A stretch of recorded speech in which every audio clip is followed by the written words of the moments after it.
생각은 용기로 값을 매길 수 있다. 그러니까 생각 중에 가장 가치 있는 값어치는 저는 용기라고 얘기하는 거예요.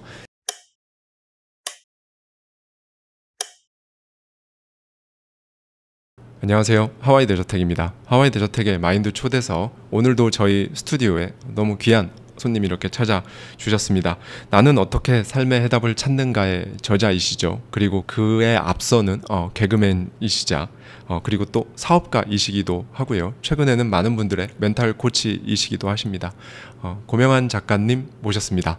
작가님 반갑습니다. 네, 안녕하세요. 반갑습니다. 예, 먼저 이렇게 저희 스튜디오 찾아주셔서 너무 영광이고.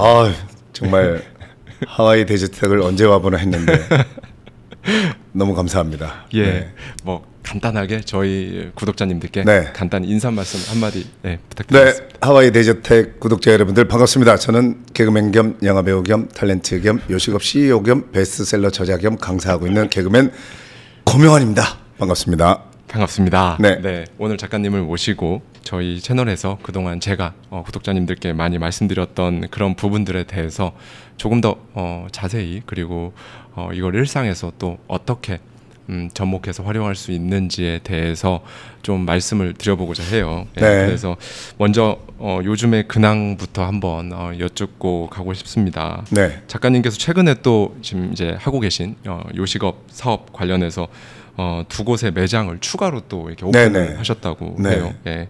그리고 처음에 이제 오픈을 하면서 매출, 수입 관련해서 세워두고 계셨던 목표가 있으셨다고요. 그런데 두 군데 중 한 군데의 목표는 내가 언제까지 얼마의 목표를 달성하겠다라고 목표를 잡으셨던 거에 비해서 거의 2달 뒤에 이루어졌고, 또 한 곳은 거의 1년 뒤에나 이루어졌다고 하셨어요.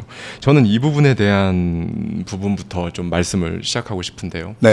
많은 분들이 이렇게 확언이나 목표, 시각화 같은 걸 하실 때 내가 몇 년도 몇 월 언제까지 뭐뭇을 이뤘다, 이런 식으로 확언을 하시는데 보통 그때 짠 하고 안 이루어지거든요. 예. 작가님도 마찬가지셨어요. 그럴 때 거의 대부분의 분들이 이거 안 되네. 이렇게 이제 하고 그냥 끝내버리거나 잊고 살고 이런 것들을 이제 이렇게들 많이 하시는데, 먼저 이 부분에 대해서 작가님의 말씀을 한번 여쭙습니다. 그 첫 번째 시각화에 대해서는 이제 우리가 독서를 하면 시뮬레이션이 된다고 저는 얘기를 많이 해줘요. 시뮬레이션. 그래서 실제로 저질러 보지 않아도 어느 정도까지 계산이 된다. 근데 이제 계산을 넘어서서 제 경우인데요. 독서를 계속 오래 하다 보니까 예를 들면 새 브랜드를 지금 이제 마곡지구의 메밀박이라는 걸 차렸을 때 이 가격에 요 메뉴의 조합이면 여기에 상권이 이렇다면 평일날 이 정도의 사람이 쏟아 들어온다. 이런 게 이제 보이는 거죠. 그래서 그 마곡지구의 메밀박이는 제가 생각한 대로 그대로 됐고요.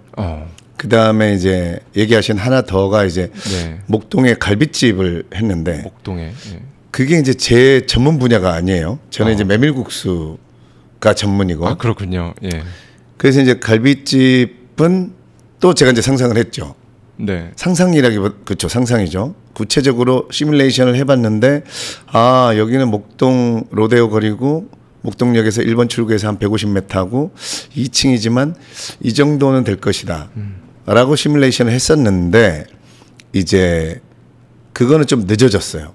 목표에게 도달하는 게. 근데 그게 이제 저는 어떻게 받아들이냐면, 정확하게 그 반칠한 시인의 시로 정확하게 저는 이거 이해하거든요. 그러니까 새해 첫날이라는 시가 있는데, 황새는 날아서 말은 뛰어서 거북이는 걸어서 달팽이는 기어서 군뱅이는 굴러서 한날 한시 새해 첫날에 도착했다, 이런 시가 있어요. 그러니까 모두의 속도는 사실 서로 다른 거죠. 그러니까 제 메밀국수가 황새라면 이 갈비집은 내가 해보니까 달팽이 정도 되는구나. 서두를 필요 없다. 이 메밀국수 집이 3개월 만에 목표에 도달했다고 해서 얘가 1년 3개월이 지났는데도 목표에 도달하지 않았다고 해서 서두를 필요 없다. 이 갈비집의 속도는 언제냐? 얘 속도에 맞는 얘 누구나 새해 첫날은 오거든요. 누구나 태양은 뜨고. 근데 이제 우린 그거를 태양을 너무 심지어 끌어당기고 싶어 하죠. 빨리 뜨게 하고 싶어 한단 말이에요. 그렇죠. 예. 그게 우리나라 사람들이 저는 제일 큰 문제라고 생각합니다. 그래서 태양을 빨리 끌어당기려고 하니까 조급해지죠. 그래서 무리수를 두게 되고 그러면 저도 갈비집에서 이상한 이벤트를 하게 되고 이상한 홍보를 하게 되고 이상한 마케팅을 하게 되고 아니면 생각한 것만큼 수익이 안 난다? 그러면 재료를 바꾸게 되죠. 좀 더 저렴하고 뭐 이런 것들로. 메뉴도 막 바꿔본다든지. 예. 그러니까 우리 요식업은 메뉴가 늘어나는 순간 그러니까 요식업 하시는 분들이 이렇게 생각하시면 돼요. 본인들의 가게가 지금 메뉴가 계속 늘어나고 있다. 그러면 잘못 가고 있는 겁니다. 정확합니다, 이건. 네. 백종원 대표님하고도 그 결을 같이. 예, 이거는 해보면 압니다. 왜냐하면 일례로 지금 여름이니까 하나 예로 들어보면 저는 다니다가 냉면을 팔지 않던 집인데 네. 갑자기 5월 말부터 냉면 게시 이렇게 써놓으면 저는 그거를 장사 안 됨 물을 읽어요. 네, 네. 왜냐하면 요식업 안 해보신 분들도 알 텐데 냉면을 하려면 주방에 집기가 엄청 큰 것들이 들어와야 돼요. 면을 삶아야 돼. 면기라든가 뭐 제대로 하려면 면을 볶고 뭐. 근데 우리나라 식당의 주방에 예를 들면 감자탕 집이에요. 그 감자탕 해내기에도 좁아요. 대부분의 그렇죠. 뭐 여유 있는 주방이었거든요. 그렇죠. 근데 갑자기 냉면을 게시해요. 그러면 그거는 누가 봐도 저는 그 여기저기서 뭐 쿠팡 같은 데 살 수 있잖아요. 요즘 그렇죠. 면, 육수 네. 뭐 150원, 300원이면 육수 삽니다. 네. 그런 거예요. 네, 네, 그런 음식으로 냉면을 하겠다. 이러면 요즘 소비자들이 귀신같이 합니다. 네, 네. 자기들끼리 얘기해요. 야, 이거 봉지 뜯은 냉면이야. 이렇게 자기들끼리 얘기합니다. 그러니까 그런 식으로 좀 뭐라 그럴까요? 이 단어를 싫어하실 수 있겠지만 얍삽한 방법으로 어떤 매출을 올려볼까 이런 좀 얄팍한 생각이라고 저는 생각합니다. 네. 초반부터 이 요식업에 관한 얘기를 해주셨지만 그 사이사이에 너무 좋은 말씀들을 초반부터 많이 해주셨어요. 모두의 속도가 다 다르다. 네, 네. 예. 그리고 저는 또 이렇게 작가님을 뵙고 이 부분에 대한 질문을 한번 꼭 드려보고 싶었습니다. 네. 정말 이건 쉽지 않다라는 표현도 어울리지 않고 사실 너무 대단한 게 사실 개그맨이셨잖아요. 직업이. 네. 그랬다가 근데 그냥 개그맨도 아니셨고 거의 전 국민이 다 아는 네. 그런 개그맨이셨는데 작가, 사업가, 또 멘탈 코치 여러 가지 영역으로 정말 네. 이렇게 또 다른 직업들을 그것도 그냥 소위 말해서 그냥 발만 담그는 그런 네. 수준이 아니라 잘 해내고 계시단 말이죠. 네. 어떻게 이렇게 물론 또 책도 엄청나게 읽으셨고 네. 어떻게 이렇게 하실 수 있었나요? 이건 너무 추상적인 질문이긴 한데 정말 아닙니다. 네, 저는 그거를 정확하게 지금 제 인생에 대해서 알고 있기 때문에. 네, 좋습니다. 그러니까 저는 이제 지금 51살이 돼서 이제는 확신을 합니다. 뭐냐면 네. 자본주의 하에서 교육을 받은 사람들은 어쩔 수 없이 잘못 출발합니다. 우리가 뭐 내가 좋아하는 게 뭔지 모르겠다. 난 어떻게 살아야 하는지 모르겠다. 내가 왜 태어났는가 이렇게 얘기하잖아요. 예. 모든 자연계의 토끼, 뭐 개미, 뭐 민들레, 감나무, 소나무, 뭐 돌고래 다 자기 태어난 대로 잘 살거든요. 우리 인간만 이성이라는 게 생겨가지고 말을 만든 다음에 이 말 때문에 엄청난 발전을 했죠. 근데 이 말 때문에 세뇌당한 부분이 있어요. 그러니까 남들이 좋다고 하는 지금 많은 사람들이 그걸 느끼잖아요. 그렇죠. 내 꿈이 뭔지 모르고 남들이 좋다고 하는 이게 좋은 거야. 대기업, 공기업 공무원 되라. 이게 안정적인 직업이야. 내 꿈은 뭔지도 모르고 내가 좋아하는 게 뭔지도 모르는데 그냥 남들이 좋다고 하니까 일단 내게 뭔지 모르겠으니까 일단 그쪽으로 갑니다. 저도 그렇게 출발했어요. 네. 그걸 어떻게 알았냐면 제가 2005년에 교통사고 나서 찐 죽음 앞에 가서 이제 알았어요. 그러니까 내가 끌려다니면서 살았구나. 이걸 이제 알게 됐는데 그 다음부터 이제 그러면 끌려다니면서 살지 않으려면 어떻게 하면 되겠는가라고 하면서 저는 이제 저도 잘못 출발했다는 걸 알았고 그래서 그래서 예전에 사람들이 아니면 책에서 젊어서 실패를 많이 해봐라 이렇게 얘기하는 이유가 우리가 잘못 출발했는데 한번 실패할 때마다 우리의 인생은 저는 큰 배와 같다고 생각합니다. 뭐냐면 항로가 한 번에 확확 바뀌지가 않아요. 그렇죠. 타이타닉이 빙산을 발견했지만 늦었잖아요. 그죠? 그렇죠. 최고로 틀었지만 박잖아요. 네. 우리의 인생의 항로는 여러분들도 살아보시니까 알 거예요. 천천히 바뀝니다. 그죠? 거의 안 바뀌기도 하죠. 네, 네. 안 바뀌고 잘못된 길로 가다가 문제는 그대로 세뇌된 당한 채로 죽어버리면 상관없는데 제가 죽음 앞에 가보니까 죽음 앞에 가면 반드시 압니다. 내가 잘못 살았구나 이거를. 내가 이렇게 태어난 게 아니었구나. 동물로 따졌으면 내가 토끼로 태어났는데 내가 사자인 줄 알고 내가 육식을 하려고 쫓아다니면서 평생을 얼룩말을 쫓아다니면서 허벅지를 물어뜯으려고 하면서 살았구나라고 내가 토끼였구나라고 하는 거를 죽기 전에 가서 반드시 압니다. 제가 중환자실에서 깨달은 건데 그래서 우리는 잘 죽기 위해서 반드시 죽기 전에 내가 왜 태어났는지 내가 어떻게 살아야 되는지 그 항로로 살다가 죽어야 정말 만족스러운 죽음을 죽을 수 있구나를 깨달았어요. 네, 네. 그래서 실패를 한 번씩 해볼수록 우리가 잘못 출발한 노선에서 조금씩 그리고 독서를 통해서 제가 지금 심장이 뒤집어진다 이렇게 얘기하는데 예. 제가 요 전작에 뭐라고 해놨냐면 독서는 휘발유고 동영상 강의나 세미나는 엔진 오일이다 이렇게 해놨어요. 그러니까 우리가 여러분도 지금 하와이 데저텍 많이 보시는 것 많이 좋습니다. 하지만 이런 동영상은 우리에게 열정을 불러일으켜 주는 역할을 해요. 네. 반드시 그거를 알고 보셔야 됩니다. 그러니까 동영상 강의나 세미나는 내가 뭔가 하고 있는 일에서 열정이 좀 부족해지고 뭔가 내가 좀 다운되고 우울해지고 이랬을 때 동기부여, 네. 우리가 트리거, 방아쇠 역할을 해주는 그 열정을 불러일으켜 주는 거에는 동영상 강의라는 게 좋습니다.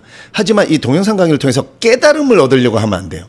그러니까 뭔가 우리가 뭐 김창업, 김기경 강사님, 법륜스님, 뭐 하와이 데저텍 등등 보면서 스스로 깨달았다고 생각하거든요.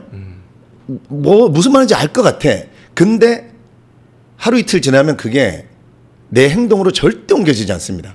제가 심장이 뒤집어야 된다고 한 얘기가 뭐냐면 우리가 이제 남을 도와라, 가치를 만들고 살아라 이렇게 얘기하는데 남을 도와라가 진심으로 심장이 뒤집어져서 남을 돕고 싶은 마음이 생겨지거든요.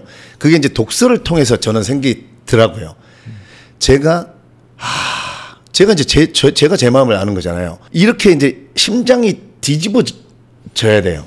그래야 우리가 내가 잘못 출발한 그래서 독서를 이제 실패해봐라 그 다음에 독서를 해봐라 이거 저는 이거 두 가지밖에 없다고 생각해요.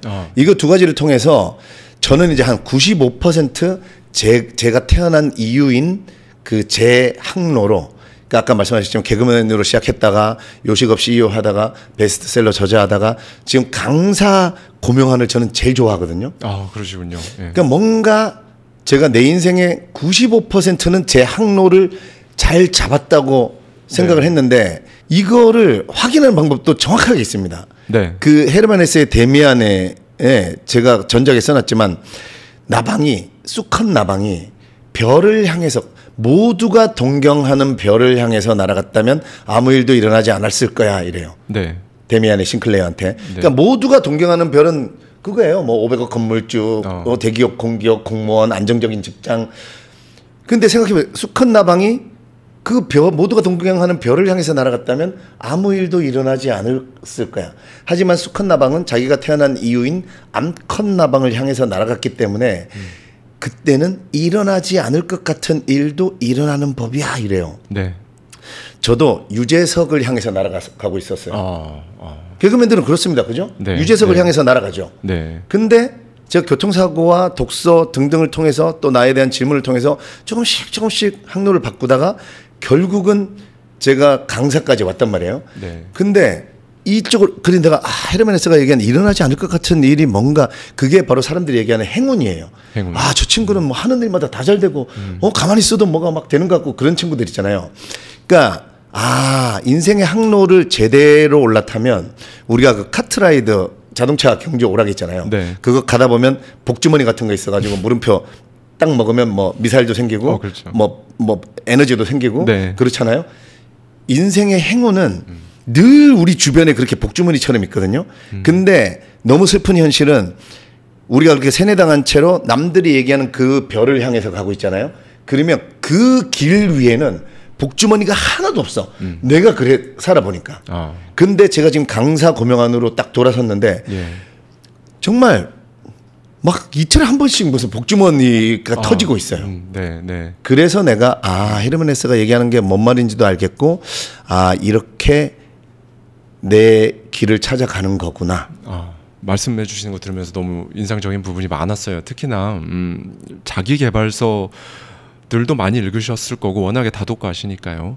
그럼에도 불구하고 이렇게 예를 들어서 또는 그 정말 인사이트를 받았던 책들을 말씀해 주시는데 정말 거의 고전들, 네. 도스토옙스키부터 시작해서 뭐 데미안도 네. 있으실 거고 그렇게 이런 고전들에서 이런 통찰을 또 이렇게 딱 집어내셔서 네. 그거를 나의 인생에 작가 고명안으로서 또는 사업가 고명안으로서 강사 고명안으로서 그 길에 이렇게 커스터마이징을 이렇게 해내신 모습을 보면서 너무 인상 깊다는 생각이 들었고요. 저 역시 지금 좀 전에 이제 복주머니를 말씀해 주셨는데 저 역시 저의 구독자님들께 네. 이런 말씀을 드립니다.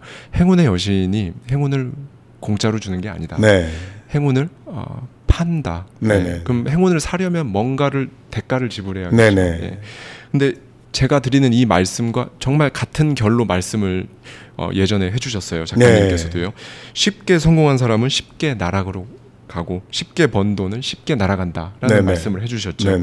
그러니까 한마디로 어려운 길, 희생을 갈아 넣은 길을 가야 성공에 도달할 수 있다는 그런 의미로 말씀을 해주셨을 텐데요. 네. 이 부분에 대한 작가님의 생각을 여쭙고 싶습니다. 제가 이제 요식업 한 지 오래됐으니까 요식업에 도전하고 싶으신 분들이 저한테 와가지고 아이디어를 얘기합니다. 예를 들면 고깃집이라고 하면 무슨 돼지고기 부위별로 해가지고 한 판 쫙 해가지고 저렴하게 하고 인테리어를 레트로 느낌으로 해서 드럼통에다가 쫙 해서 소주 맛 나게 쫙 하고 그 다음에 또 뭐 반찬도 지금 뭐 예를 들면 서울에서 잠수교집이라고 제일 잘 나가는데 거기에 뭐 계란말이 떡볶이 등등 이런 거보다 더 이렇게 깔끔하게 해가지고 다 해놓고 해서 막 음악도 무슨 힙하게 막 그리고 그 하이볼 요즘 유행이니까 무슨 막 별의별 하이볼 막걸리 하이볼까지 팔고 막 이러면서 쫙 그런 얘기들을 해요. 네.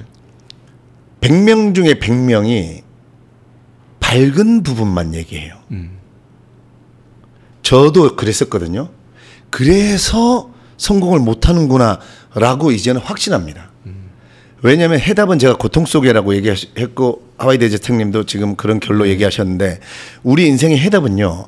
그런 장사가 잘 되고 뭐 돈이 잘 벌리고 이것만 상상해서 덤벼가지고 절대 안 되고 이 현실, 고통, 시련 여기를 더 상상하고 알아낼 수 있어야 돼요.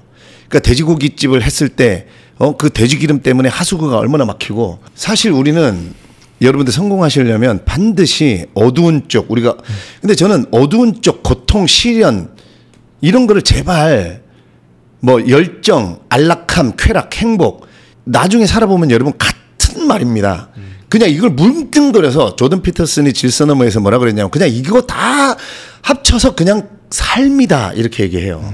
그러니까 우리는 이 자본주의 교육 자체가 그렇긴 해요.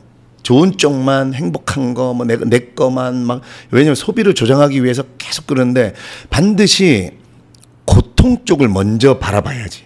그래서 얘기하신 것처럼 이 고통 영혼을 갈아 넣음 이쪽을 바라보고 덤벼들고 접근해야 뭐든지 이룰 수 있는 거지. 그냥 파랑새만 보고 덤벼들다가는 그냥 똑같아지는 거죠 남들하고. 네. 이제 마인드셋에 대한 얘기로 한번 이제 넘어가 보도록 하겠습니다. 예. 제가 그동안 너무 많이 사실 말씀드렸죠. 자기 스스로에 대해서 아는 것 그게 바로 마인드셋의 시작점이다, 출발점이다라는 말씀을 많이 드렸는데요. 근데 여전히 너무 많은 분들이 자기가 무엇을 좋아하고 내가 어떤 사람이고 뭘 하고 싶고 뭘 해야 행복한지 잘 모르십니다.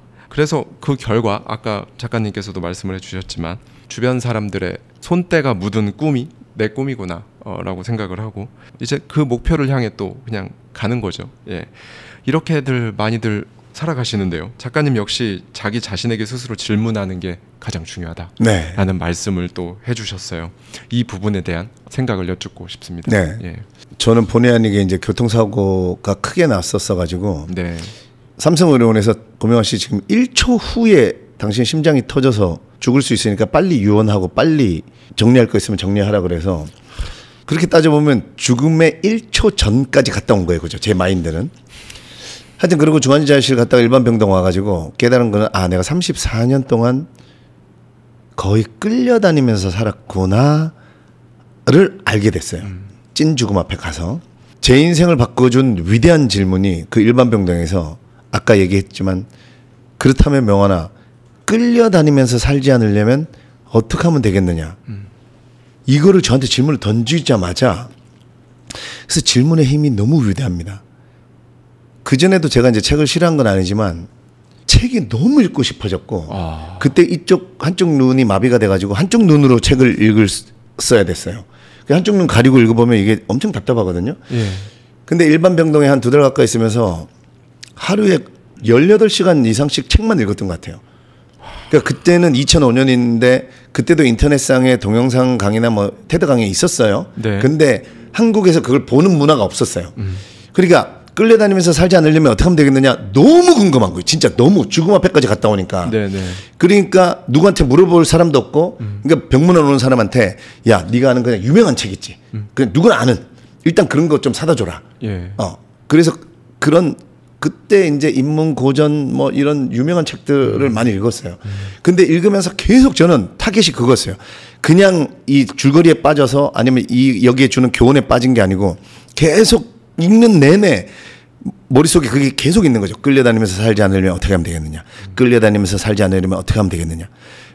답이 안 나와요. 그러니까 또 읽고 또 읽고 또 읽고. 그러니까 이 질문의 힘이 그러니까 여러분들은 아마 진지하게 과연 자기 자신에게 진짜 가슴에 손을 얹고 진지하게 질문을 던져본 적이 있는가. 한 10년 전부터 저한테 계속 던진 질문이 넌 명환아 넌 얼마짜리냐. 이걸 어떻게든 계산해 내려고 하고 내가 지난달보다는 이번 달에 또 얼마짜리가 또 이렇게 성장을 했는가. 이런 거를 그러니까 질문을 해야 내가 좋아하고 내가 원하고 이런 거를 우리 뇌가 심리학 책 읽어보면 뇌는 질문을 받으면 무조건 답을 찾으려고 합니다. 맞습니다. 그러니까 계속 나한테 물어봐야 돼요. 모르겠으면 계속 물어보면 돼요. 내가 좋아하는 게 뭘까? 내가 진짜 내가 해서 뭔가 일도 하면서 재미도 있고 보람도 느끼고 근데 돌아봤더니 돈도 벌 수 있는 게 뭐가 있을까라고 계속 질문 던지면 여러분 뇌가 못 찾잖아요. 그러면 나로 하여금 책을 읽게 열정을 불러 일으켜요. 제가 병원에서 그랬던 것처럼. 그래서 결국은 찾아냅니다. 근데 우리는 질문을 안 던져요. 왜냐하면 대답하기에도 대답만 익숙한 삶을 교육을 받았기 때문에 그래서 못 찾는 겁니다. 내가 좋아하는 게 뭔지. 너무 공감되고요. 특히나 방금 말씀해 주셨던 얘기 중에서 내 스스로와 대화, 질문을 던진다. 예, 저도 그 말씀을 많이 드리는데 이제 많은 분들께 이렇게 말씀드립니다. 스스로에게 질문을 던진다는 게 진짜로 스스로하고 티키타카 대화를 하는 거다. 질문을 던지고 내가 답을 하고. 그럼 많은 분들이 이렇게 생각하세요. 내가 난데, 내가 난데 다중이도 아니고 내가 묻고 내가 대답을 하고 어떻게 내가 그럴 수 있지? 그렇게 생각을 하시는데 작가님은 그거를 아시고 실제로 하셨고 그 결과들로 인한 정말 경이로운 변화들을 지금도 겪고 계시고 예, 그 부분에 대해서 저는 많이 말씀을 드렸으니까 작가님께서 좀 구독자님들께 한 번 더 말씀을 한번 해주시죠. 이거는 여러분들 궁금하시면 조셉 머피의 뭐 잠재의식의 힘이라든가 뭐 이런 유들 한두 권만 읽어보셔도 이해가 되는 부분이 있어요. 이렇게 생각하시면 돼요. 내 잠재의식을 다른 존재라고 일단은 생각을 하시면 편해요. 그래서 그리고 어려워하지 마세요. 우리의 뇌의 잠재의식은 24시간 잠자지도 않아요. 그러니까 여러분들 원하는 게 이런 거잖아요. 내가 자는 동안에도 돈이 뭔가 계속 벌어졌으면 좋겠다. 이거보다 더 좋은 게 내가 자는 동안에도 내 뇌를 계속 일시키는 방법이 있어요. 저는 책을 쓸 때 항상 잠들기 전에 이렇게 합니다. 누워가지고 잠재의식아, 고명한 잠재의식아, 부탁이야. 이 잘 다뤄야 돼. 명령을 하면 안 됩니다. 잠재의식아, 부탁이야. 나는 자는데 너는 밤새 일해서 미안한데 그래도 나 진짜 내가 내일 진짜 내가 글을 써가지고 그 글을 읽고 그 사람이 겪지 않아도 될 고통을 겪지 않으면서 뭔가 자기가 하고 싶은 일에 보람을 느끼고 또 일하는 데서 즐거움을 느끼는데 돌아보니 돈도 벌 수 있는 그런 거를 찾을 수 있도록 동기부여가 될 수 있는 그런 글감 하나만 몰아다 줘. 이렇게 합니다. 저는 그거를 너무 많이 혜택을 받아봤어요. 자기 전에요, 여러분. 자기 전에 우리 항상 걱정하다 잠들죠. 나 월말까지 얼마를 공과금 맞춰야 되는데 이거 어떡하냐? 아니면 또 뭐 장사가 안 돼서 어떡하냐? 이러고 잠들면 장사가 안 돼서 어떡하냐? 장사가 안 되는 거에 대한 생각만 계속해요. 뇌가. 그러니까 다음날 일어나면 또 피곤합니다. 그럼 그걸 반대로 물어놔야 돼. 그냥 내일 수입이 2배가 되려면 어떻게 하면 될까? 아니면 내가 내일 기분 좋으려면 어떻게 하면 될까? 나도 좀 열정이 계속 좀 매일매일 의욕이 팍 불러 이렇게 켜지려면 어떻게 하면 될까? 이래 놓으면 우리 뇌는 아침에 그 기분으로 일어나거든요. 그래서 자기 전에 독서를 한 줄이라도 하는 게 좋다는 이유가 핸드폰 보다가 잠들면 그게 계속 그냥 소비적인 내 뇌를 그냥 굉장히 그 미디어라든가 어떤 강렬한 그런 거에 세뇌시키는 그런 거고 이 뇌를 뭔가 쉬게 한다든가 창의적으로 만들 수 있는 그런 게 없어요. 그래서 핸드폰 보다가 잠들면 안 좋은 거예요. 그래서 책 한두 줄이라도 읽다 보면 책의 문장을 가끔 읽다가 이게 무슨 말이지? 이러고 잠들 때 있거든요. 예를 들면 노자가 말한 자는 알지 못하고 아는 자는 말하지 않는다. 제가 이거 진짜 10년째 잠아놓으면 말한 자는 알지 못하고 아는 자는 말하지 않는다. 이게 무슨 말이냐. 이러다가 잠들었어요. 저는. 그러니까 여러분들도 꼭 내 뇌를 계속 좋은 뇌로 바꾸고 싶으시다면 내가 왜 우울하지 이렇게 말하는 이유가 기분 좋아지려고 하는 거잖아요, 사실. 그렇죠. 그래서 질문을 반드시 우리 뇌는 이걸 반드시 믿으셔야 돼요. 믿은 게 아니고 뇌과학 책 읽어보면 이거는 이미 과학적으로 증명이 된 겁니다, 여러분. 네. 그래서 질문을 던지는데 항상 긍정적으로 던져야 되는. 그렇죠. 예. 부정어를 처리하지 않잖아요. 네네네. 예. 말씀해주신 것 중에 2가지 포인트가 진짜 너무 인상 깊었는데요. 그냥 나의 잠재의식, 무의식 혹은 나의 잠재의식을 다른 존재라고 생각해라. 네. 너무 좋은 팁이고요. 네. 그 다음에 잠들기 전에 한 줄이라도 책을 읽고 그 다음에 잠재의식에게 긍정적인 플러스 에너지를 줄 수 있는 걸 생각하거나 던져놓고 잠이 든다. 그러니까 잠들기 전에 하고 있는 게 나는 이제 하다가 보다가 이제 종료하고 잠든다고 생각하지만 이 마지막에 하고 있는 게 계속 재생돼요. 네, 맞아요. 아침에 일어날 때까지. 그래서 마지막에 뭘 하다 잠드느냐가 진짜 중요한데 그 부분을 딱 말씀을 해주셨어요. 네. 그러니까 우리가 잠들기 전에 핸드폰을 보는 게 내가 되게 안 좋다고 얘기하는 게 여러분 핸드폰은 보통 약간 자세가 이렇게 되잖아요. 그렇죠. 누워서도 쪼그린단 말이에요. 그렇죠. 뭔가 쪼그라들어요. 그 호흡도 우리가 약간 이렇게 뭔가 침울한 느낌이에요. 핸드폰 보는 자세는 약간 음침한 느낌. 우리가 왜 여러분들이 이런 거 인정하시죠? 내가 기분이 좋아져서 웃기도 하지만 웃음 치료사분들 왜 영상 보면 그냥 기분이 좋든 말든 그냥 자 웃으세요, 따라 웃으세요. 웃다 보면 기분 좋아지기도 합니다. 그렇잖아요. 그래요. 그러니까 핸드폰 보면서 내가 침울한 자세, 침울한 호흡으로 계속 있잖아요. 요 자세로. 그러면 우린 침울해져요. 그러니까 잘 때도 그럼 책이라도 읽기 싫으시면 저는 미소라도 짓다가 잠드세요. 그러면 훨씬 컨디션이 좋습니다. 그러니까 핸드폰 놓고 딱 누워가지고 이렇게 생각해보세요. 이렇게 침울하게 이렇게 하고 있다 잠드는 거랑 이렇게 해서 딱 미소 지으면서 잠들면 밤새 우리 뇌는 그 미소 지음 속에서 있다가 다음날 아침에 그 기분으로 일어나져요. 이거는 지금 말씀해 주신 거는 굉장히 사소하고 별거 아닌 것 같지만 진짜 근본이 되는 네. 예, 말씀을 해주셨어요. 요즘에 그런 말 많잖아요. 부자가 되고 싶으면 아침에 일어나서 이불 정리부터 해라. 네. 방 청소부터 해라. 네네. 똑같은 결이거든요. 네. 뭘 하든 자세부터 똑바로. 네. 예, 이 부분에 대한 걸 또 한번 이렇게 작가님이 짚어 주셨어요. 예, 쓰신 책의 내용에 보면 파이어족에 대한 얘기도 이제 나옵니다. 네네네. 네. 저 역시 뭐 구독자님들 다 아시겠지만 파이어족의 삶을 살아가고 있는데요. 어떻게 보면 직장인은 아니셨지만 네. 작가님 역시 저는 파이어족의 범주에 포함된다라고 생각을 합니다. 네. 왜냐하면 제가 정의하는 파이어족이라는 건 육하 원칙을 네. 100% 내 맘대로 내 인생의 육하 네. 원칙을 내가 정하는 게 파이어족의 삶이다라고 네. 생각하거든요. 네. 파이어족에 대한 작가님의 가치관 또는 생각을 한번 네. 여쭙습니다. 예. 그러니까 파이어족도 마찬가지입니다. 네.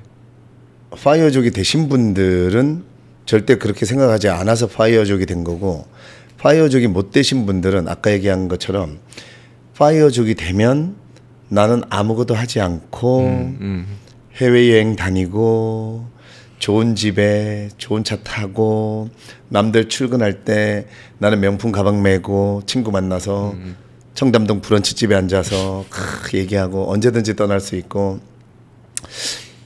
제가 지금 얘기한 게요, 한 단어로 얘기하면 소비잖아요, 그죠? 소비. 예. 이거는 우리가 행복한 삶이라고 지금 막 파이어족이 돼서 누리고 싶어하는 이게 사실은 반드시 여러분 세뇌당했다고 생각하셔야 돼요. 자본주의의 거대 자본이 물건을 소비하기 위해서 우리로 하여금 이렇게 사는 게 행복한 삶이야, 이렇게 사는 게 좋은 거야, 너네 돈 벌면 은퇴해가지고 일찍 은퇴해서 이렇게 즐기고 살아. 아까 육하 원칙을 본인의 의도대로 할 수 있어야 된다라고 얘기하신 게 난 뭔지 정확하게 알겠고요. 저는 그거를 이제 자유라는 말로 자유. 예. 얘기를 하는데, 진정한 파이어족은 자유인데요. 그 자유 자체도 제가 이제 자유라는 단어를 우리 작가들은 모르겠으면 일단 단어부터 그렇죠. 파헤치고 봅니다. 그죠? 그렇죠. 예. 내가 자유 한글로 쓰고 프리덤 써보고 한문으로 스스로 자자를 딱 쓰고 네. 와, 51년 동안 유자를 한문으로 써본 적도 없고 찾아본 적도 없고 이게 무슨 유자인지도 모르겠고. 그렇네요. 예. 그냥 우린 자유, 마치 공기처럼 늘 있는 거라고 생각했는데, 그래서 유자를 찾아봤습니다. 유자가 말미암을 유예요. 말미암을 유. 이렇게 밭전자에 위에 꼬다리가 하나 딱 있어요. 이렇게. 네. 이게 열매를 형성한 거래요. 그러니까 나뭇가지가 이렇게 있으면 열매가, 나무로부터 말미암은 열매. 그러면 자유는 뭡니까?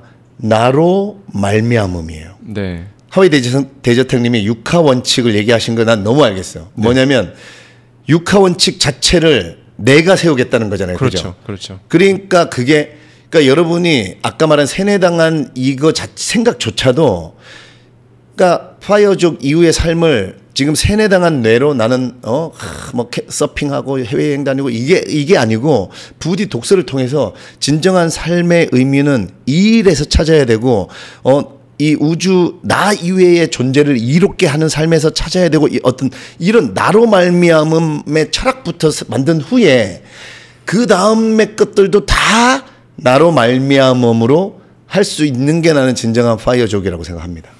그렇게 될 때에. 근데 우리는 반 껍데기만 늘 쫓는다고 저는 생각을 해요.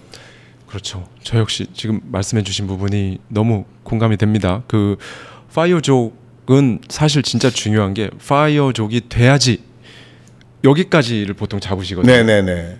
그 다음이 없어요. 네, 맞아요. 예. 네. 그러면 이제 진짜 거기서부터가 심각해지는 겁니다. 네. 예, 인생이 제대로 꼬이는 건데요. 그거 없이 그냥 파이어족해서 방금 말씀하신 대로 막연하게 그냥 뭐 여행 다니고 네. 어디 뭐 휴양지 가고 뭐 이런 거 뭐 처음에 몇 주나 한두 달은 좋겠죠. 네네. 근데 그거 이제 한두 달 지나가고 나면 그때부터는 이제 갑자기 공허해지고, 예. 특히나 좀 젊을 때 보통 하니까, 네네네. 30대, 40대, 50대 보통 정년 전에 그렇게 파이어를 하고 나서 평일 낮에 친구들한테 연락하면 연락도 안 돼요. 다 일하고 있고요. 다들. 맞습니다. 예. 네. 그래서 결국에는 심지어는 다시 직장을 들어가거나 네. 예, 이런 분들도 계시거든요. 네. 예. 지금 딱 그 부분을 말씀을 해주신 것 같아요. 예. 어제요. 아침 7시에 운전해서 내려가서 대구에 가서 2시간 반 강의하고 밥 먹고 다시 3시간 운전해서 전라남도 나주에 가서 나주 공공도서관에 가서 밤 9시 반까지 강의하고요. 그 다음에 다시 운전해서 4시간을 운전해서 서울에 12시 47분에 도착했어요. 혼자 다 운전해가지고. 근데 올라오면서 제가 제 머리를 그렇게 쓰다듬어 줬어요. 그러니까 그 스케줄 잡은 것도 나로 말미암음이었고. 그러니까 저도 이러다가 중간에 욕지도 가서 낚시합니다. 그럼요. 근데 예. 그거는 저는 여러분들이 행복이라고 생각하시는 아까 말한 해외여행 다니고 막 편안하게 그냥 출근 안 해도 되고 어디 자유롭게 낚시, 골프, 캠핑, 서핑 다니고 슈퍼카 타고 다니고 좋죠. 근데 그게 행복의 전체가 아니라는 걸 여러분 진짜 아셔야 돼요. 그거는 0.00001%의 그냥 저는 그건 행복이라고 하는 것보다는 그냥 약간의 스트레스 해소 인생에서 네. 요 정도 부분밖에 안 되는 거지. 아까 얘기하신 공허하며 이것만 하다가는 한도 끝도 없습니다. 그러니까 우리는 너무 이쪽만 바라봐서 그래요. 이 고통 속에서 일 속에서 진정한 쾌락을 찾았을 때에 제가 어제 대구 갔다가 강의하고 막 나주까지 가면서 좀 늦어가지고 그거를 막 하고 하면서 시간에 맞춰서 또 나주에 오신 분들하고 3시간 원래 1시간 반 강의였는데 3시간 넘게 서로 막 토론하고 막 얘기하면서 그러니까 이게 내가 어젯밤에도 막 그분들하고 얘기하면서 야 그래 이게 살아있음이 아니겠느냐. 그리고 저는 교통사고가 찐으로 남았기 때문에 내일 그냥 당장 죽는다는 트라우마가 늘 있어요. 네. 그래서 저는 그냥 나중이 없습니다. 나중에 대한 생각 자체가 교통사고 이게 없어졌어요. 우리는 뭔가를 하다가 죽어요. 99살에도 뭔가를 하다가 죽어요. 그렇죠. 그렇잖아요. 그죠? 네. 그러니까 나는 내가 만들어낸 개념은 그렇습니다. 내가 오늘 죽을 수 있고 내일 죽을 수 있고 나는 뭔가 하다가 죽을 텐데 반드시 아까 말한 것처럼 나로 말미암음으로 모든 육하 원칙을 내 스스로 그 일을 하다가 나는 그 죽음의 순간을 맞이하면 너무 감사하다고 하며 죽을 수 있겠다. 근데 그 내 육하 원칙을 한두 개라도 남이 정해줬다. 저는 그렇게 그 일을 하다가 죽음을 맞이하면 굉장히 억울하고 슬프고 짜증날 것 같아요. 정말 격공합니다. 네. 육하 원칙 중 단 하나라도 남이 정해줬다. 네. 그거는 예, 파이어족이 아니죠. 네네. 예. 구독자님들께도 저도 전달드리고 싶은 게 화면 밖으로 느껴지실지 모르겠습니다. 예. 고명한 작가님은 실제로 저 역시 이렇게 옆에서 직접 뵙고 이렇게 바로 옆에서 대화를 나누니까 에너지거든요. 우리는 그냥 사실 다 에너지입니다. 네, 맞습니다. 예. 예. 저나 여기 네. 있는 뭐 모든 예. 물건들 작가님 다 그냥 에너지거든요. 예, 그냥 사실 원자와 전자로 네. 이루어진 게 그냥 에너지. 저희는 네. 에너지인데 이 플러스 에너지, 예, 정말 이 긍정적인 에너지가 정말 너무 느껴져서 네. 대화를 듣는 내내 저도 막 새로운 생각이 샘솟고 네. 예, 구독자님들께도 이 에너지가 정말 전해지시기를 네. 예, 정말 저는 바라고요. 그 아까 또 말씀해주신 부분 중에 파이어족 또는 경제적 자유 하면 많은 분들이 이런 것들 막 생각을 하시는데 그게 다 사실은 소비에 관한 겁니다. 네. 뭐 휴양지에 가서 명품관에 네네. 가서 뭘 사고 네네. 뭘 하고 이런 네. 것들이 다 소비에 관한 것들인데 네. 사실 아까 말씀해 주셨어요. 그게 행복의 여러 가지 요소들 중에 그냥 하나일 뿐이다. 네. 예, 그 부분도 너무 와닿았고요. 사실 200년 전에 살았던 사람이죠. 월리스 와틀스도 부는 어디에서 오는가에서 그런 말을 합니다. 물질적인 행복 그것만 있다고 행복한 게 아니다. 네.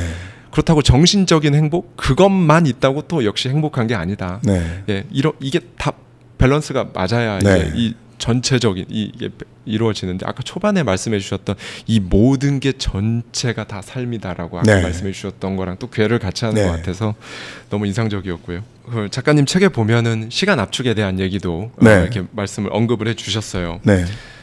사실 저는 이 말씀을 많이 드렸는데요. 시간이 저는 돈보다 중요하다. 네. 예, 라고 말씀을 드렸고요. 그 이후로는 저나 작가님이나 빌 게이츠나 일론 머스크나 예, 정말 똑같이 갖고 있는 건 시간밖에 없다. 네네. 예, 라고 저는 말씀을 드리거든요. 그리고 사실 시간이 중요하다고 하는데 와닿지가 않잖아요. 네네. 잘 와닿지가 않은데 이거를 와닿게 하려면 저는 돈으로 생각해 보면 그게 진짜 네. 와닿는다고 생각하거든요. 이 하루가 86,400초입니다. 네. 하루에 86,400원씩 매일 12시가 되면 땡 입금이 된다고 네네. 생각하면 그걸 절대로 그렇게 1원도 남기지 않고 다 쓰려고 할 텐데 네. 그게 돈으로 생각하지 않고 그냥 시간 그냥 하니까 정말 그냥 하염없이 흘려보내면서 그렇게 살기도 하시죠. 이 시간 그리고 시간 압축에 대한 작가님의 네. 생각을 좀 여쭙습니다. 예. 일단 여러분들이 시간 압축이라고 하면 시간 압축하는 법도 알고 싶으실 거예요. 그러니까 시간 압축을 하면 좋은 게 뭐냐면 지금 얘기하신 것처럼 내가 하루에 10만 원 버는 사람이면 시간을 압축해서 내가 24시간을 48시간처럼 살면 20만 원 벌 수 있는 거거든요. 그렇죠. 이 개념하고 똑같습니다, 여러분. 그러니까 사람들이 제 지인들이 특히 야, 너 가게를 그러면 2개를 더 오픈을 했고 공장 그거 차리는 게 그쵸. 사실 쉬운 일이 아니잖아요. 특히나 식품 쪽이면 그 네. 인허가가 엄청나게 타이트한데. 예. 그래, 그것까지는 네가 열심히 살고 뭐 새벽에 잠 좀 먹고 하니까 알겠는데 이건 언제 썼냐 이 질문을 굉장히 많이 받아요. 근데 저는 제 입장이잖아요. 최근 1, 2년 동안 늘 그랬지만 뭐 시간이 바트다, 뭐 쫓긴다 이런 적이 한 번도 없었어요. 그래서 내가 이게 저도 이제 제가 생각해봤습니까? 이게 나의 어떤 능력일까? 반드시 책을 읽어서 이 능력이 생겼을 텐데 그렇다면 이건 어떤 능력이냐 하다가 깨달은 게 모든 인문 고전 철학서 아니면 시, 음악도 마찬가지고 그림도 마찬가지인데요. 여러분 고호가 해바라기를 그려놨잖아요. 모든 인생을 갈아 넣어서 요만한 데다가 해바라기를 그렸단 말이에요. 네. 이건 어떻게 표현하면 압축이죠. 그렇죠. 예. 베토벤이 여러 곡이 있지만 어쨌든 그 곡 속에 자기 인생을 갈아 넣었단 말이에요. 네. 도스토옙스키의 지하생활자의 수기에 보면 이런 부분이 나와요. 2 곱하기 2는 4가 훌륭한 것이라는 점에 나도 이의가 없지만 그러나 모든 것에 다 그 권리를 인정하려면 2 곱하기 2는 5도 역시 훌륭하다고 해야 할 게 아닌가. 제가 이 책을 3번째 읽었는데 네. 제가 첫 번째, 두 번째 읽을 때도 이게 뭔가 있는 것 같은데. 네. 근데 우리는 책에 욕심 있는 사람들은 또 이렇게 쌓아두고 진도가 나가야 되니까 뭔가 있는 것 같은데 오케이 일단 진도를 나가자. 근데 이제 제가 어느 순간부터 분량에 대한 욕심이 사라졌고 네. 이런 게 오면 이제 붙잡고 늘어집니다. 네. 여기 보면 정말 필사까지 2 곱하기 2는 4. 그 헤르만 헤세가 얘기하던 별, 모든 사람이 그렇다고 얘기하는 안정적인 삶, 부자, 500억 건물주, 대기업, 공기업, 공무원 다 모든 사람이 그렇게 대답하는 2 곱하기 2는 4. 그 말이구나. 그래, 거기에는 훌륭하다는 것에는 나도 의의가 없지만 도스토옙스키도 자기의 의견을 지금은 얘기하면 이건 아니야 라고 얘기하면 또 말을 안 들어줄 거니까 그래 너네가 생각하는 것도 인정해 줄게. 하지만 그러나 모든 것에 다 그 권리를 인정하려면 2 곱하기 2는 5도 역시 훌륭하다고 해야 하는 게 아니냐. 이거에 대해서 도스토옙스키는 그냥 뭔지 모르겠지만 나만의 변덕 이렇게 써놨어요. 하고 싶은 걸 어쩌겠는가. 뭔지 모르겠지만 나만의 변덕. 하고 싶은 걸 어쩌겠는가. 이게 여러분 소명이에요. 그러니까 이런 거를 압축을 저는 이걸 압축이라고 생각하거든요. 우리가 왜 압축 파일을 풀잖아요. 네. 어떤 프로그램으로. 그 압축 파일을 풀면 그 프로그램을 통해서 우리가 압축을 하기도 하잖아요. 그죠? 그렇죠. 똑같은 겁니다. 그러니까 우리가 이 독서를 통해서 그러니까 저처럼 이렇게 설명해 줄 수도 있어요. 근데 왜 설명을 안 해주냐면 제가 아까 말한 거예요. 동영상과 세미나의 폐해예요. 다 설명해 줘 버리면 뭔지는 알겠어. 이해는 되는데 깨달음이 없어서 행동으로 옮겨지지가 않아. 그러니까 이분들도 다 설명해 줘 봤어. 근데 이렇게 해줘서는 인간이 행동이 변하지 않는구나. 심장이 뒤집어지지 않는구나. 그래서 이렇게 비유와 상징과 은유로 해놓으면 깨달을 수 있게. 그렇죠. 들을 게 있는 자는 듣는 거예요. 조던 피터슨도 자기가 강의하고 책 쓸 때 모든 사람의 모든 고통을 해결해 주겠다는 마음으로 처음에 접근했대요. 근데 그거는 말도 안 되는 얘기다. 그 자기가 깨달은 게 최대한 많은 사람들의 겪지 않아도 될 고통을 겪지 않게 해주겠다. 이게 자기의 신념으로 바뀌었대요. 그러니까 모든 고통을 해결해 줄 수는 없어요. 그러니까 모든 사람의 삶을 변화시켜 줄 수는 없어요. 그 어떤 위대한 사람도. 그러니까 이들이 찾아낸 방법이 성경도 마찬가지고 비유와 상징과 은유로 해놓으면 들을 게 있는 자들은 이걸 2 곱하기 2는 4, 2 곱하기 2는 5 이 압축을 풀어낸 자는 남들이 다 손해라고 해도 내가 나만의 길을 가게 되고 결국은 죽음 앞에 갔을 때 죽음 앞에 간 사람들이 제일 후회하는 게 좀 더 나로 살지 못한 거, 좀 더 남을 사랑하지 못한 거, 이 얘기 하거든. 전 세계인들의 공통이. 그러니까 좀 더 나로 살지 못한 거를 제일 후회하거든요. 2 곱하기 2는 5로 살 걸이라고 죽음 앞에 가서 알게 되거든요. 그러니까 저는 이런 압축을 풀게 됨으로써 그런 능력이 이제 독서를 통해서 저는 생겼다고 생각해요. 그러면서 압축도 하게 된 거죠. 글도 저도 이제 어느 정도 압축을 하게 되고 그러다 보니까 시간도 똑같구나. 그렇다면 효율성을 찾아가는 거죠. 그러려면 아침에 도서관을 가서 30분이라도 앉아서 오늘 최소한 한 3일 안에 할 일에 대해서 최대한 저는 그걸 하려고 가는 게 아니라 도서관에 가면 그냥 떠오르잖아요. 시간이 지나가니까 이제 8시에는 도서관에 나가야 되고 뭐 10시에는 매장에 도착해야 되고 그렇다면 이게 이런 것들 능력이 내가 어떤 일을 처리하는 데 있어서 효율성을 가져오게 되더라고요. 네, 이 압축의 힘을 가지게 되니까. 그게 저는 시간을 24시간을 48시간 또는 뭐 하루를 3일로 산다는 사람 이런 사람들이 다 그런 능력이라고 저는 생각을 합니다. 그 부분도 또 인상 깊었어요. 정말 예전에 큰 사고를 당하시고 죽음 앞까지 실제로 가보고 나서 실제로 깨달은 게 있으신 거잖아요. 네네네. 이거는 사실 저 역시도 그 부분은 알 수 없는 영역이지만 이거는 정말 경험을 해본 분들만 깨달을 수 있는 거고 그래서 아까 책을 또 통해서 말씀을 해주셨는데 결국 중요한 건 그 무엇이 됐든 깨닫는다는 건 스스로 깨달아야 되는 거예요. 네, 맞습니다. 예, 네. 그건데 죽음 앞에서 실제로 거의 대부분의 사람들이 후회하는 게 아까 정확히 말씀해 주셨는데 나는 왜 그렇게 살지 못했을까? 네네. 내가 왜 그렇게 살았을까? 이 부분을 후회하지. 내가 그때 그걸 돈을 좀 더 불려서 내가 그때 이거를 뭐 했어야 되는데 내가 그때 그걸 샀어야 되는데 이걸로 후회하는 사람은 없다. 돈에 거죠. 대한 거는 1도 생각이 안 납니다. 실제 그러셨다는 거예요. 죽음 앞에 가보니까. 중환자실에서 유언도 했거든요. 예를 들면 우리는 보통 영화에서 유언하라 그러면 자, 저 뭐 공장은 둘째를 주고 뭐 이러잖아요. 나중에 한 거예요. 제가 그거에 대해서 1도 한마디도 하지 않았다는 거예요.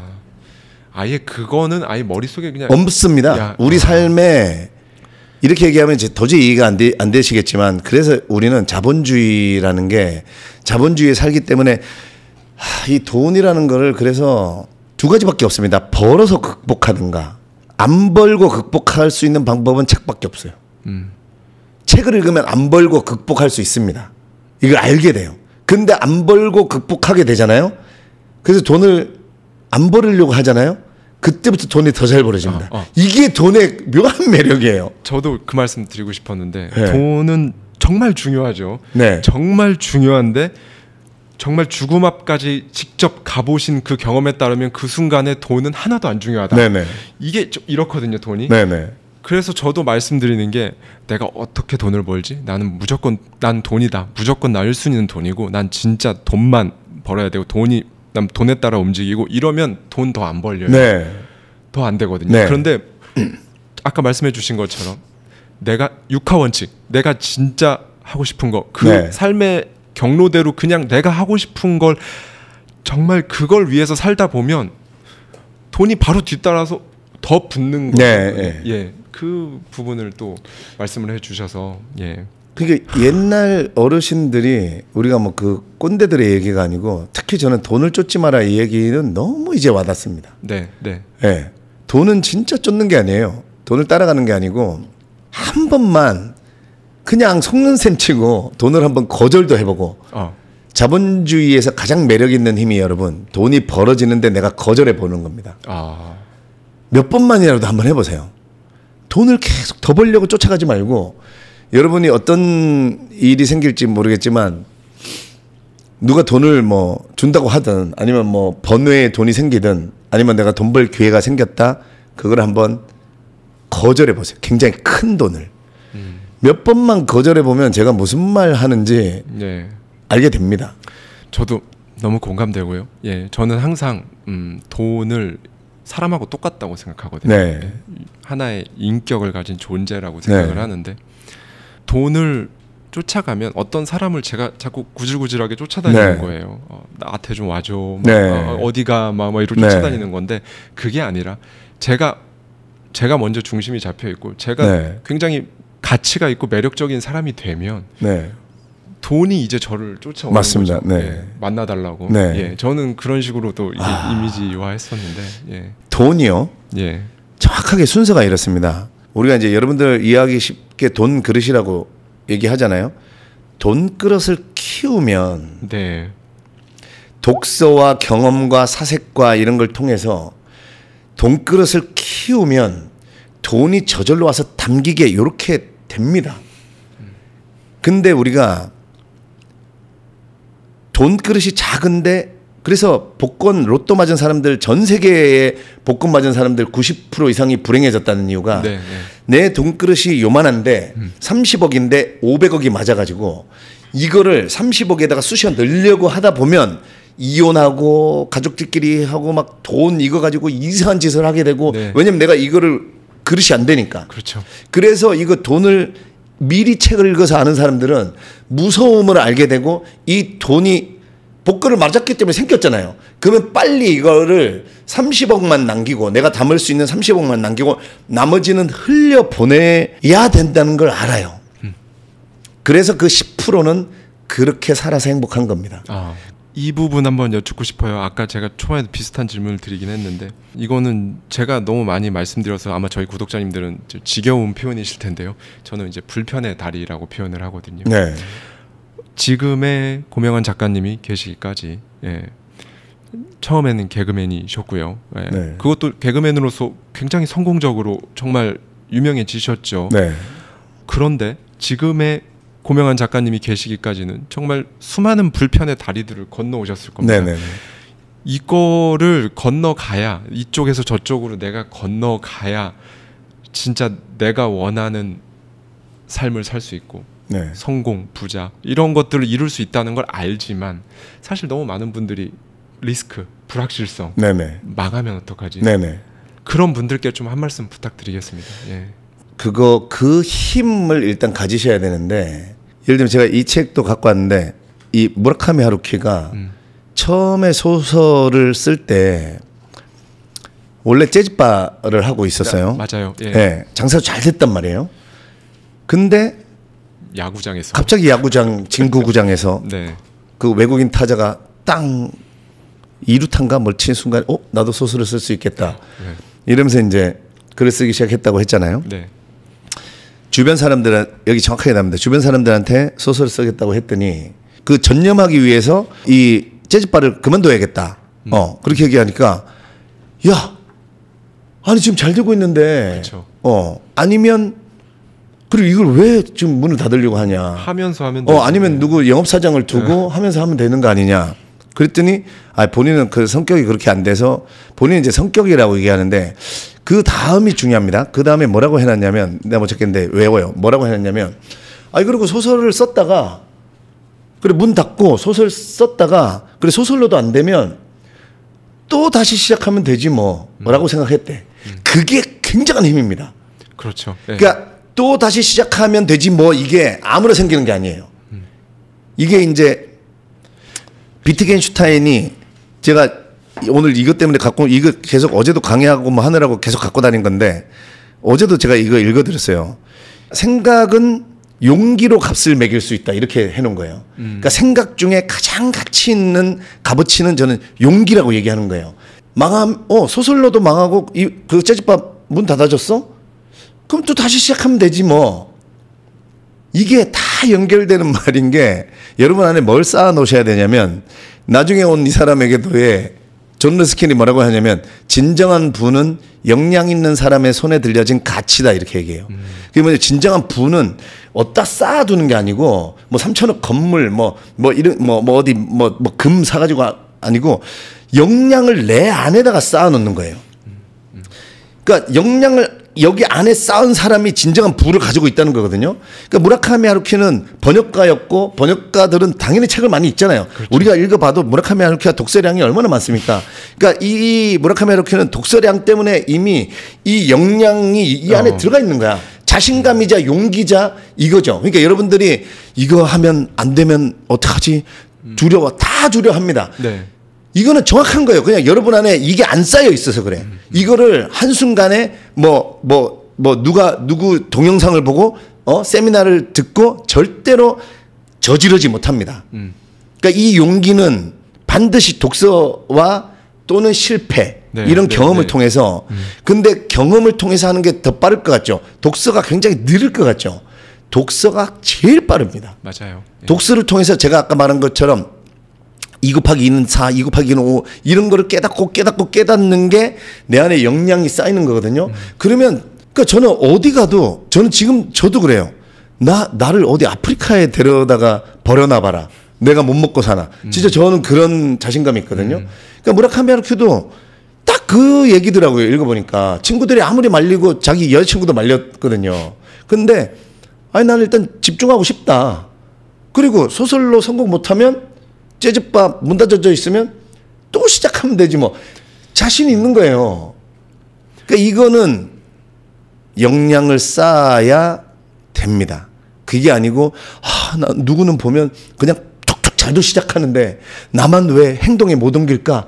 우리 시청자분들 중에 행동에 못 옮겨갖고 못하는 게 엄청 많잖아요. 그렇죠. 그러니까 그런 거죠. 많은 사람들이 배달의 민족 아마 자기들이 생각했다고 생각하는 사람도 많고, 그렇죠. 뭐 여기 어때 이런 거 다 자기들이 생각했지만 문제는 실행에 옮겨서 가지는 사람이 주인인 거죠. 근데 그 힘은 누가 밀어준다고 아니면 뭐 아버지가 야 내가 100억 대줄게 이래도 자기가 자신감 없으면 못 덤빕니다. 그러니까 이거가 생기려면 반드시 역량 있는 사람의 손에 들려진 가치 그거를 가져야 되죠. 내 안에. 그러니까 여러분 부는 여기다 쌓는 거예요. 진정한 부는 내 안에 있는 사람은 어딜 가든 자신 있거든요. 그죠? 내 건물 옆에 없어도 돼. 그렇죠. 내가 어디 통영으로 가든 일본으로 가든 어디로 가든 그 안에서 저는 진짜 동물들만 있으면 진짜 저 보니까 좀 그러지 않아요? 동물들 데려다 놓고 막 얘기해가지고 동물들하고 공동체를 만들어서 저는 그렇게라도 살 자신이 있습니다. 네. 불편의 다리를 건너지 못하시는 분들께 고명환 작가님이 이런 말씀을 결국 해주셨어요. 네. 일단 책을 읽어야 된다. 그 책으로서 결국에 진짜 부는 진정한 가치는 여기다 쌓는 거예요. 안에다가. 여기.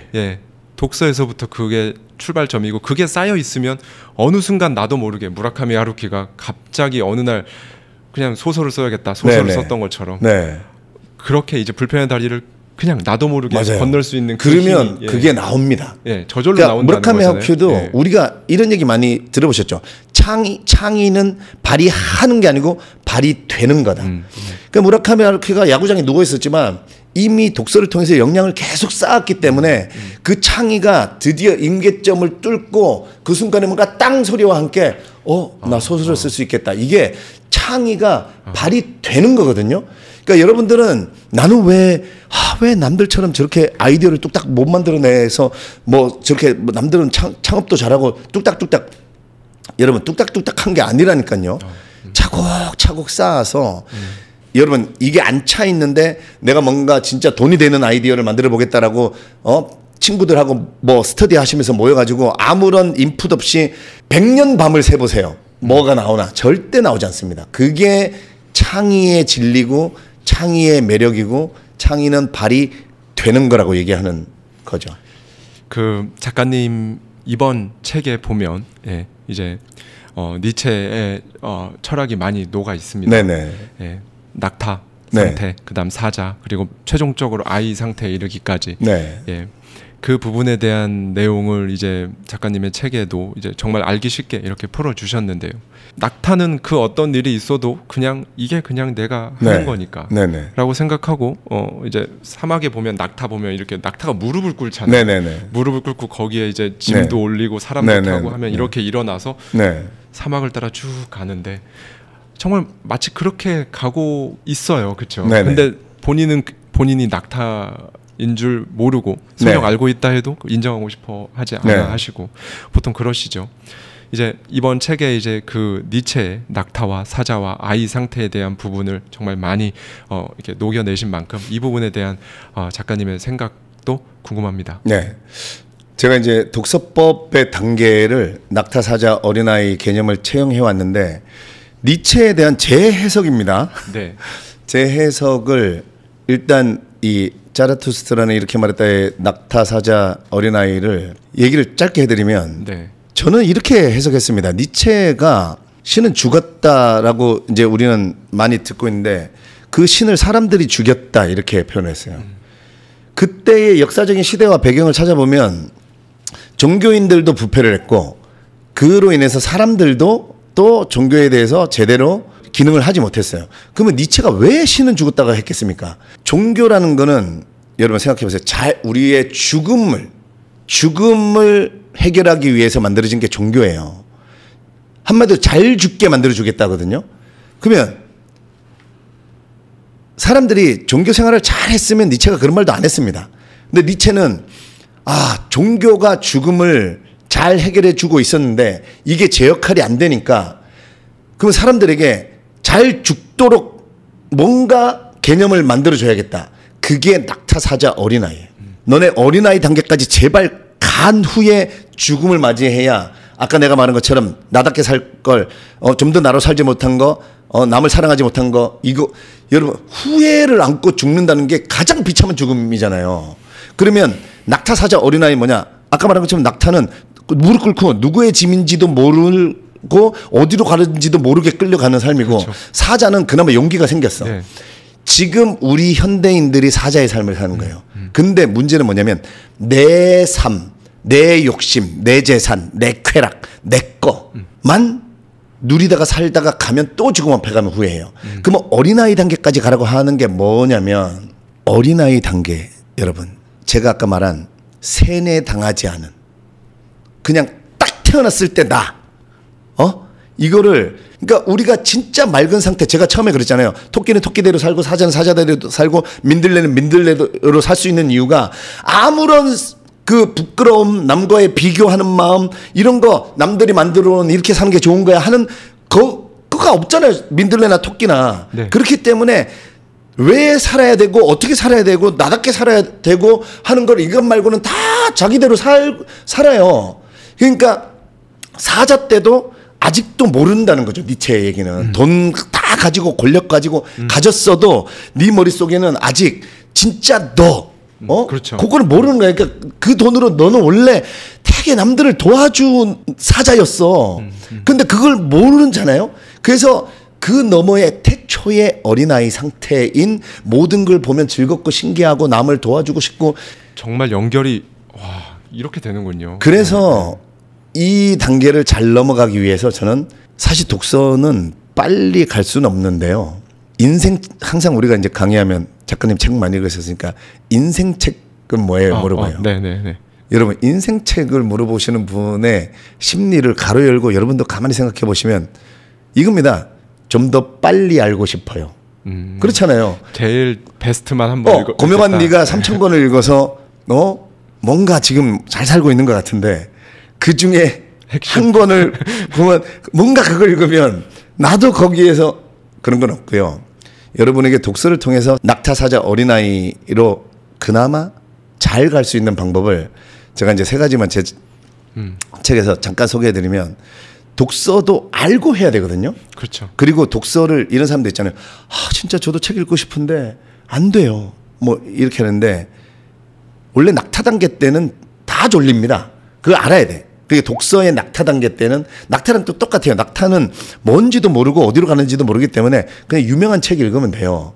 근데 그때 알아야 될 게 제가 이제 제가 만들어낸 단어인데 그 예전에 뭐 뇌색임 이런 영어법 있었잖아요. 네네. 그래서 제가 뇌속임 독서법인데 일단 어린아이들부터 부모님들이 이걸 해주시면 전 너무 좋다고 생각해요. 뭐냐면 우리의 뇌는 내가 계속 이거를 자주 만지잖아요. 그러면 얘가 착하고 친하나? 그러니까 처음에 독서 안 하던 사람들이 졸린 이유가 우리의 뇌는 안 하던 거를 하는 걸 싫어해요. 그렇죠. 왜냐면 공장을 하나 더 돌려야 돼. 뇌과학책이 정확하게 나오잖아요. 그죠? 그래서 내가 졸리는 이유가 몸이 피곤하지 않은데도 졸리는 이유가 나로 하여금 지가 공장을 돌리기 싫으니까 졸리게 만드는 거예요. 너 읽지 마. 이게 정확한 원리입니다. 그래서 저는 초반에 그러니까 우리는 알고 독서를 하자는 거죠. 이걸 알면 저는 가끔 졸리면 뇌한테 그럽니다. 야, 뇌야, 나 안 피곤하잖아 지금. 그 네가 공장 돌리기 싫어서 내가 뭔가 좀 어려운 책을 읽으니까 네가 좀 더 세련된 공장을 돌리기 싫어서 네가 날 졸리게 만드는데 야, 나 읽어야 되니까 일해! 저 이러면서 책 읽거든요. 근데 이렇게 뇌속이라는 게 아니고 처음에 아침에 딱 1분만 하면 돼. 그러니까 게임처럼 온 가족이 아침에 일어나면 우리는 뭐부터 잡습니까? 핸드폰부터 잡잖아요. 그러니까 점점 더 핸드폰을 잡는 거야. 우리 뇌는 핸드폰을 잡는 게 편한 거야. 그러니까 여러분 저는요 진짜입니다. 책은 5시간을 내일 읽어도 눈도 안 아프고 어깨도 안 아프고 고개도 안 아파요. 근데 저는 핸드폰을 30분만 보면 눈 아프고 여기 목 아프고 이럽니다. 왜냐면 뇌는 책 읽는 거에 훨씬 익숙해져서 그래요. 그러면 뇌를 속여서 익숙하게 만드는 방법을 제가 만든 건데 아침에 일어나서 1분을 온 가족이 자 핸드폰 야 핸드폰 만질 뻔했어. 큰일 날 뻔했다. 자 우리 아무 책이나 가져와. 이래서 일단 만집니다. 오감으로 뇌를 속이는 거야. 책을 이렇게 만져. 그다음에 이렇게 하면 책 종이 냄새도 나고 그다음에 책장 소리도 들리고 그다음에 반드시 엄마도 한 줄 읽어줄 테니까 우리 뭐 철수도 나한테 한 줄 읽어줘 이래가지고 아무데나 펴가지고 뭐 통치와 합력은 만유의 생명의 법칙이고 무정부 상태와 경쟁은 만유의 죽음의 법칙이다. 됐어. 이제 가서 놀아. 딱 한 줄씩만 해. 더도 하지 마. 아까 거절의 법칙이랑 비슷한 거예요. 한 줄만 읽으라 그러면 애들이 더 읽으려고 하기도 하는데 그건 나중에 하고. 그래서 내 목소리가 내 귀에 들려야 돼. 그리고 만졌죠. 그리고 책 냄새 맡았죠. 이거를 하루 1분이면 되잖아요. 그렇죠. 근데 이것도 한 달 했다고 되는 건 아닙니다. 그냥 게임처럼 습관처럼 루틴이 되도록 최소 6개월 이상 1년 정도만 진짜 해주시면 1분이면 되니까. 그러면 이 낙타 단계를 쉽게 넘어갈 수 있어요. 뭐냐면 내 뇌가 얘는 책하고 친했던 애구나. 그러니까 책 읽을 때 공장을 새로 짓거나 할 필요가 없고 공장이 수월하게 돌아가니까 안 졸리게 만들고 책을 거부하는 힘이 없어져요. 이거 하나랑 또 하나는 독서에 좀 더 이제 사자 단계로 올라가고 싶다 이러시면 제가 아까 말한 노자가 말한 말한 자는 알지 못하고 아는 자는 말하지 않는다. 생각의 값어치는 용기로 매긴다. 이런 거를 얼른 그런 책 많아요. 그러니까 책을 독서를 하실 때 진도를 나간다고 생각하지 마시고 빨리 생각할 한 문장을 오늘 찾아내겠다. 그래가지고 아까 말한 2 곱하기 2는 4, 2 곱하기 2는 5 이런 걸 붙잡고 왔다 갔다 하면서 계속 생각하는 게 아니고 전철 타거나 아니면 화장실에 있거나 이럴 때 그냥 생각할 수 있는 한 문장을 그게 없으시다면 제가 아까 말한 반칠한 시인의 시라든가 우리가 많이 읽어본 시들 김춘수의 꽃이라든가 아는 시들도 있잖아요. 학교 다닐 때 그런 거 그때는 시험 공부하느라고 지겨웠지만 지금은 그냥 이렇게 되뇌어 보는 겁니다. 왜냐면 이렇게 생각을 함으로써 여러분 이게 얼마나 큰 자산이고 이 세상을 이기는 힘이고 세상을 높은 곳에서 보게 돼요. 무슨 말이냐면 생각의 깊이가 사유의 시선이 높아지면 여러분들 백종원 아저씨가 여러분하고 같이 식당을 차려서 했을 때 백종원 아저씨가 100번 하면 100번 다 이길 거라는 거 여러분도 인정하시죠? 그게 뭐냐면 여러분이 인정하는 게 뭐냐면 백종원 아저씨는 요식업에 대해서는 나보다는 생각의 높이가 높다는 걸 우리는 누구나 인정하잖아요. 그죠? 그것처럼 모든 세상의 사유의 시선이 높아지면 그래서 워렌 버핏이 나는 주가를 인문학을 통해서 예측한다 이게 인문학을 통해서 그냥 전체의 인간들이 지금 전쟁이 끝나고 전염병이 끝나갈 때쯤에는 사람들은 이런 소비를 하고 이런 걸 좋아하고 이렇게 돼가고 있고 지금 AI가 이렇게 발전하고 웹 3.0 시대가 이렇게 열려가면 이런 식으로 금리가 흘러가고 이렇게 되는구나. 이 흐름이 보이는 거거든요. 그렇죠. 그러니까 이거를 보려면 지식으로 보는 게 아닙니다, 여러분. 지식은 0.1%고 지혜를 가지고 봐야 되거든. 이 지혜는 이런 문장들을 가지고 제가 아까 말한 압축을 푸는 힘이 생기는 것처럼 문장을 가지고 자꾸 걸어다니면서 핸드폰 보지 마시고 제발. 아니면 핸드폰에서라도 문장을 찾으세요. 그거는 괜찮아. 핸드폰에 보면 왜 명언록 이런 거 진짜 도움 됩니다. 그렇죠. 그거를 대신에 한 문장만 받고 빨리빨리 하고 그거를 종이에다가 써. 안 외워지잖아. 그렇죠. 짧아도. 그렇죠. 안 외워지죠. 제가 코로나 때도 저도 원래 코로나 때 스테이 하려고 했거든요. 뭐냐 버티자. 네. 근데 카네기가 바람이 불지 않는 날에도 바람개비를 돌게 하려면 내가 바람개비를 들고 앞으로 달리면 된다. 그래. 제가 이거를 읽고 며칠을 그래 바람개비를 들고 제가 며칠 딱 지난 다음에 그 가게를 차린 거예요. 그 마곡에 있는 그 메밀박이 그 계약을 그 코로나 거의 한참 마스크 쓰고 다닐 때 가서 마스크 쓰고 가서 계약한 거예요. 그러니까 저도 그때는 용기가 없었고 제가 세상을 보는 시선으로 맞아요. 그게 버텨야지. 일단 금리도 안 좋아질 거고 FOMC가 막 이제 코로나 끝날 때 이제 인플레이션을 잡기 위해서 막 이제 금리 어쩌고. 근데 지금 해놓고 보니까요.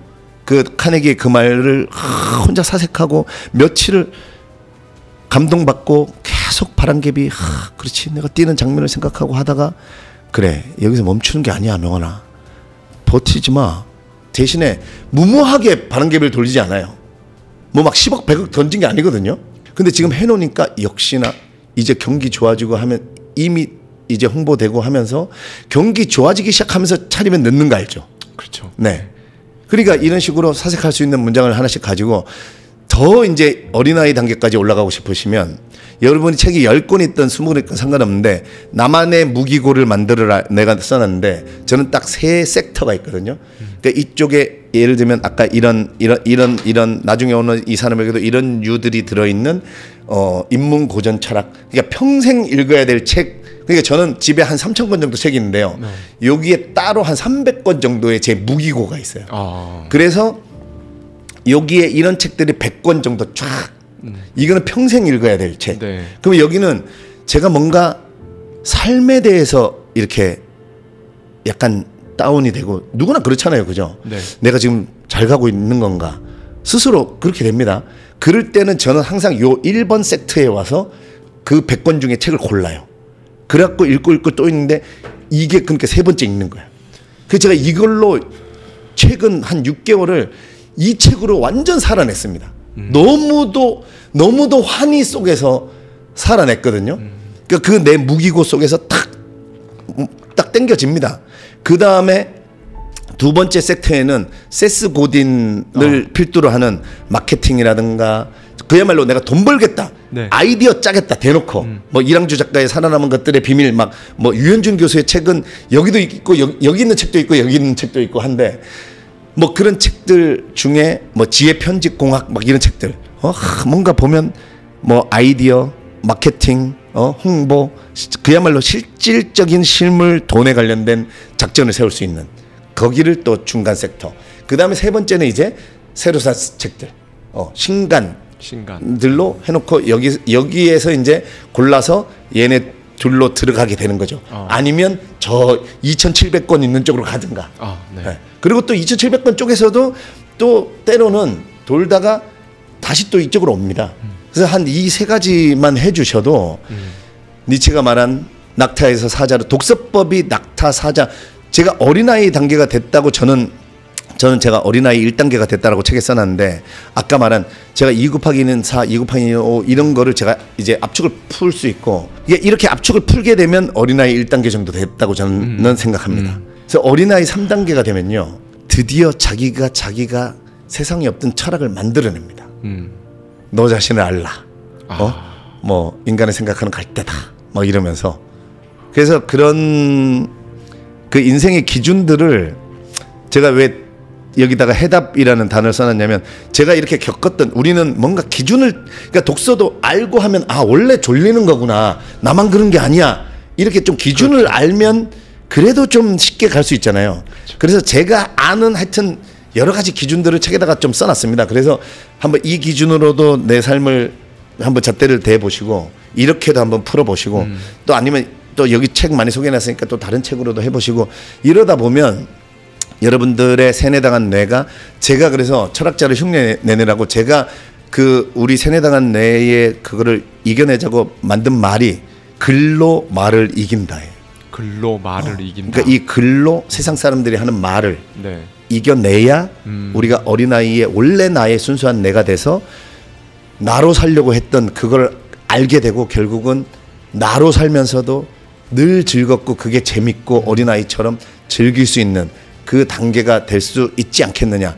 그래서 제발 핸드폰, 광고, 미디어 이런 거에 세뇌당한 우리의 뇌를 글로 말을 좀 밀어내서 이겨내자.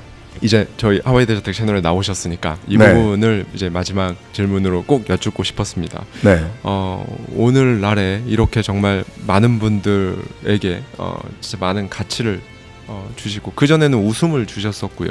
네. 그리고 지금은 정말 많은 가치들을 이렇게 글과 말을 통해서 전달을 해주고 계신데 오늘날의 고명한 작가, 오늘날의 고명환이라는 사람이 되기까지 시각화, 네. 이 지금 이런 모습들을 상상하고 시각화하고 해 오셨을 거잖아요. 네네네. 그 상상하고 시각화하는 데 있어서 뭔가 그게 잘 안 된다고 하시는 분들이 많으세요. 생각하다 보면 이게 잘 안 떠오르고 잘 안 네. 되고 작가님만의 상상, 시각화에 대해 한번 말씀을 해주시면 그거 진짜 제가 정확하게 압니다. 네. 상상이 이루어지려면 반드시 여러분 생각에 진짜 80% 이상은 리얼로 시각할 수 있는 그 상상을 해야 내 생각이 현실로 이루어진다는 거죠. 그래서 요식업 제가 초반에 얘기했을 때 좋은 쪽만 생각하는 거는 반토막도 안 되는 것만 생각하니까 안 이루어지는 거예요. 그거에 따라 있는 고통, 힘든 거, 시련. 그래서 이게 뭉뚱그려서 그냥 다 삶이고 이게 그냥 식당인 거예요. 이런 것까지 다 시각화할 수 있으셔야 일어난다는 거죠. 시각화에 대해서도 마찬가지로 진짜 어떻게 보면 지금 많은 분들이 깨달음의 탄식이라고 해야 될까요? 네. 그런 짧은 탄식이 나올 법할 말씀을 해주셨어요. 그러니까 핵심은 정말 진짜 디테일하게 네. 정말 미친 디테일로 상상을 해야 하는데 네네. 그 미친 디테일이 전부 다 좋은 것만 상상하는 게 아니라 네네. 정말 실제 어떤지 네. 정말 네. 모든 걸 앞면 뒷면을 다 정말 네. 미친 디테일로 상상을 하고 시각화를 하면 이루어진다라는 말씀까지도 해주셨습니다. 네, 지금까지 고명환 작가님과 제가 긍정과 플러스 에너지가 정말 엄청나게 발산이 되는 그런 대화를 나누고 말씀을 들었습니다. 오늘 영상도 마찬가지로 이른 아침에 업로드가 될 텐데요. 저희 출근하시는 저희 많은 구독자님들 그리고 또 혹은 오늘 하루를 마치시고 퇴근길에 이 영상을 보시는 많은 구독자님들께 저와 고명환 작가님 저희 둘의 대화가 정말 조금이라도 여러분 삶에 1%라도 도움이 되시기를 진심으로 바라봅니다. 다시 한번 오늘 이렇게 정말 귀한 발걸음 해주셔서 감사드립니다. 네, 고명환 작가님. 감사합니다. 네, 하와이 대저택님과 소주 한잔 하는 날을 기다리고 있겠습니다. 네, 감사합니다. 지금까지 하와이 대저택의 마인드 초대석이었습니다.